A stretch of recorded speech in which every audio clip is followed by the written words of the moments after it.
She was told her baby died the night she was born. He believed it. He grieved it. He built an empire in her name, but somewhere in a broken-down village, a girl with fire in her eyes and dirt on her shoes was very much alive. And one poor boy knew it. If you love stories about karma, power, and the truth that refuses to stay buried, hit that like button right now, subscribe, and stay until the very end. Because this story, nobody has ever told it until today. I want you to picture something. A man sitting alone in an office so high up, the clouds look like they're beneath him. Floor-to-ceiling glass, a city that never sleeps, glittering like broken diamonds 40 floors below. Everything money can buy, and I mean everything. But in the corner of that office, there is one small wooden frame. No award, no magazine cover, no Forbes headline, just a tiny ink print, the size of your palm, the shape of a newborn's foot, and underneath it, written in the shaky handwriting of a man who is trying very hard not to fall apart. Nora, my forever girl. That man is Caspian Voss, and I need you to understand something before this story goes any further. Caspian is not a soft man. He does not smile easily. He does not speak unless it matters. Boardrooms go quiet when he walks in. Competitors lose sleep over his name. He built Voss Industries from a single factory and a borrowed loan into one of the most powerful empires on the planet.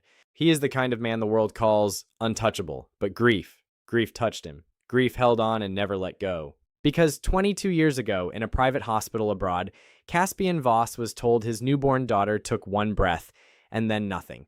He wasn't allowed to hold her. The doctor said it would be too painful. His wife, Vivienne, was sedated and inconsolable. There was paperwork. There was a small ceremony. There was a burial plot with a white stone marker, and Caspian believed all of it. Why wouldn't he? He had no reason not to. He loved Vivienne. He trusted her the way exhausted people trust the ground beneath their feet, completely without thinking, because the alternative is too terrifying. So he grieved. He grieved quietly the way strong men do, swallowing it down until it becomes part of your bones. Every year on the anniversary of Nora's birth, he wired a donation to an orphanage 3 towns over. He never announced it, never posted about it, never wanted a single clap for it. It was just his way of saying, I still remember you. I haven't stopped. He named a wing of a children's hospital after her. He planted a garden at the edge of his estate that nobody was allowed to touch. He kept that footprint on his wall for 22 years. And every single morning, before the meetings and the calls and the weight of running an empire, Caspian Voss would stop in front of that small wooden frame and just look at it. A father mourning a daughter who never got a chance. That was the lie Vivienne built her entire life on. A dead child, a broken man, and a crown she was never supposed to wear. Now let me take you somewhere else. Far from the glass towers. Far from the marble floors and the imported silk and the sound of champagne glasses touching in rooms that cost more per night than most people earn in a year. I want to take you to Dunnhollow, a village so small it doesn't show up on most maps. The kind of place where the road ends and the dust begins, where the houses lean on each other like tired old men, where the river smells like mud and childhood and everything you never got to have. This is where she grew up. Rella Dann, 22 years old, hair always slightly messy, hands always slightly rough, eyes the color of deep water, sharp, searching, like they were always looking for something just beyond the horizon. She woke up every morning before the sun did. Not because anyone told her to, but because the vegetable stall didn't set itself up, the fish didn't sell themselves, and her father, kind, quiet Holt Dan, had a bad back that had been getting worse every winter for the past 6 years. So Rella carried the crates. She haggled with the suppliers. She kept the accounts in a little notebook with a broken spine. She smiled at customers she was too tired to smile at, because a warm smile sold more than a perfect display ever could. And at night, when the stall was packed away and the village went quiet, she read. Law books, mostly. Borrowed from the tiny village library that only had one shelf worth trusting. Dog-eared pages. Cracked spines. Words she had to read twice, 3 times, 4 times before they made sense. Her mother, Bet, would watch her from across the room and get this look on her face. Soft, proud, and somewhere underneath all that love, guilty. Rella never noticed the guilt. She just thought her mother was tired. She didn't know the truth yet. She didn't know that the woman who braided her hair and made her soup when she was sick and held her through every nightmare had been paid to take her and never ask questions. She didn't know that her elegant hands and her sharp jaw and the way she instinctively straightened her back when someone tried to look down at her, those things didn't come from Dunnhollow. They came from blood she had never met. But here's the thing about Rella that I need you to hold on to. She never once felt sorry for herself. Not when the other village girls got new dresses and she patched her old ones. Not when she watched people her age leave for universities she couldn't afford. Not when she lay awake at night with that hollow, nameless ache, that feeling of being meant for a door you've never found. She just kept going. Dust on her shoes, fire in her chest, waiting, without even knowing she was waiting, for the truth to finally find her. There are moments in life that split everything in two, before and after. The moment Rella opened that envelope, that was her split. She didn't tear it open frantically. She didn't rush.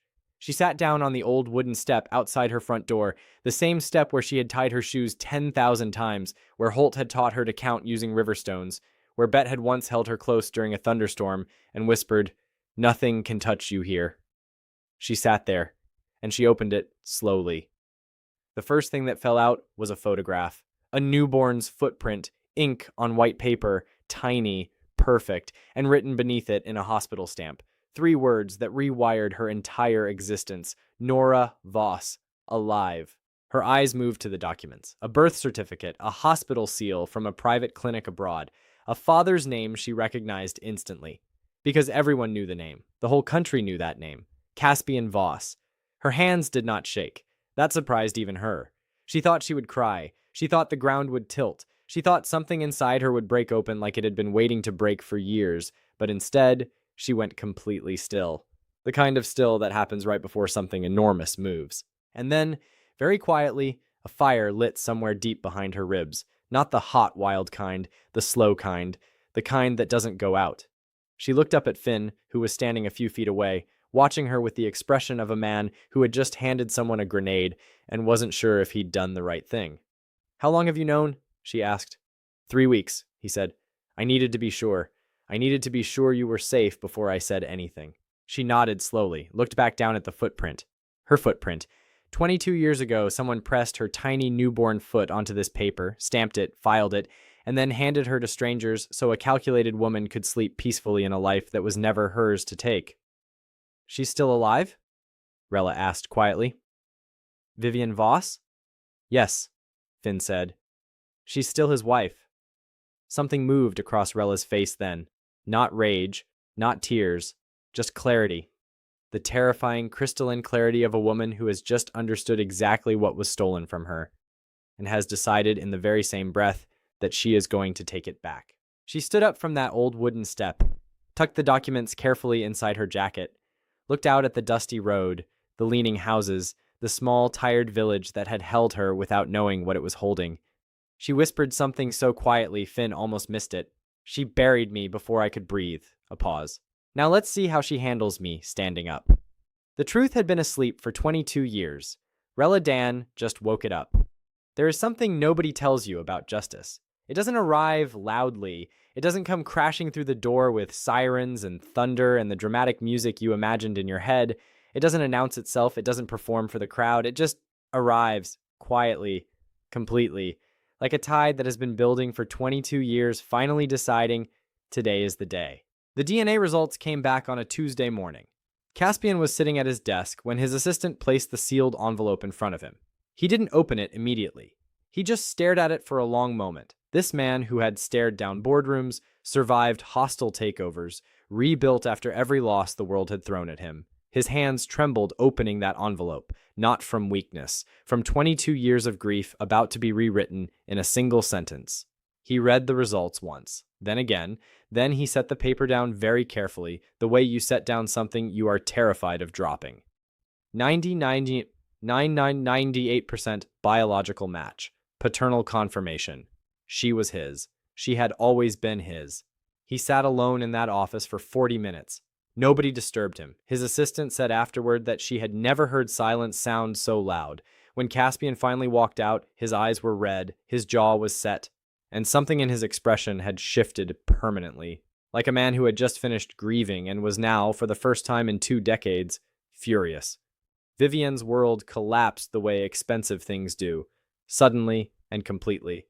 The fraud charges came first, then the civil suits, then the frozen accounts.